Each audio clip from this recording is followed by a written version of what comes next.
This is how we know true love. Jesus gave his life for us. Good evening and welcome to another edition of the Front Pew, and we appreciate all the encouragement as people have told us that they enjoy these, and so we appreciate everybody's kind words. Tonight I want to just give you a thought as we consider the election and the different thoughts and the different prayers that have went up on behalf of the election, as well as the candidates who have been involved. And if you will, I'd like to turn your attention to Romans chapter 8 and in verse 26.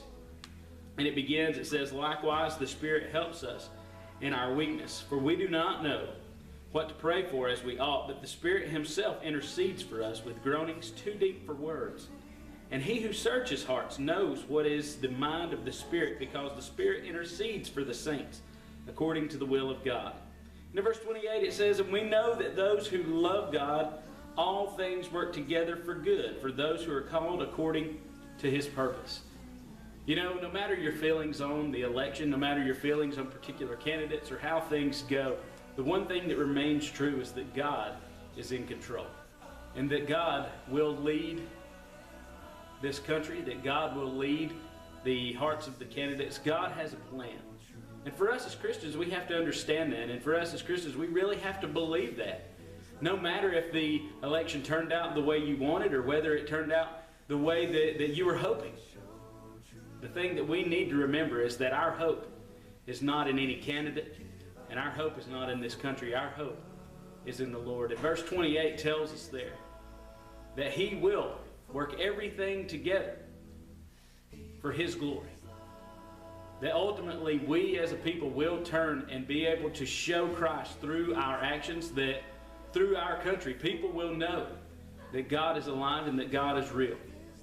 No matter how much people may doubt that, no matter how much people may wonder how God can be seen through any type of corruption or any type of craziness that happens in our world. For us as Christians, we have to truly believe that he is in control. And as you pray for our country and as you pray for the leaders of our country, let the Holy Spirit guide your heart. Let the Holy Spirit guide your words, that you'll pray for his will to be done in our country, not the things that we necessarily want, because the Bible tells us that our ways are not his ways and our thoughts are not his thoughts. God has a plan. God has a purpose for good.